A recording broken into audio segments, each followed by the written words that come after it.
Asid urik dari 800 tu turun ke 600. Memang mantap lah. Assalamualaikum warahmatullahi. Saya akan bacakan satu feedback daripada pengguna tapak bawah kita ni. Cuba tengok ni. Saya bukan cakap kosong tau, tapi ni memang siap nak bukti sekali saya tunjuk ni. Tuan Hafiz dia kongsikan lepas dia amalkan kapsul tapak bawah kita ni. Nak turun tu bukan senang, memang makan masa yang banyak tau. Tapi Alhamdulillah selepas dia amalkan 2 botol, nampak penurunan yang sangat ketara. Dia macam ni lah. Punca sebenar gaut ni adalah disebabkan asid urik kita. Bila mana bacaan asid urik kita ni terlalu tinggi dalam darah, lama-lama dia akan mengeras. Lepas tu apa? Dia berbentuk kristal yang tajam.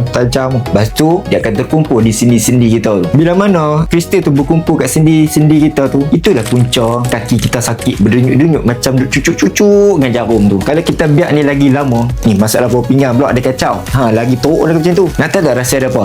Rahsia tu Hafiz senang dah. Dia amalkan dengan ni je, tapak bawah kita ni je. Sebab tapak bawah kita ni memang reka khas untuk orang yang mengalami masalah penyakit gaut kita. Apa ni Aisyah? Tapak bawah kita ni menggunakan 100% herba semula jadi yang diekstrak daripada kulit kayu otak. Kulit kayu otak ni senang cakap lah, memang sangat sesuai lah untuk orang yang memiliki masalah penyakit gaut. So kalau kita amalkan setiap hari, insya-Allah kita punya bacaan kita turun, kristal kita pun dah hancur. So kaki kita pun dah tak rasa sakit macam dulu, insya-Allah. Kalau hampa nak bacaan turun macam tu Hafiz kita ni, hampa boleh dapatkan sekarang tau. Sebab sekarang ni kita harga promosi lagi jimat, lagi berbaloi.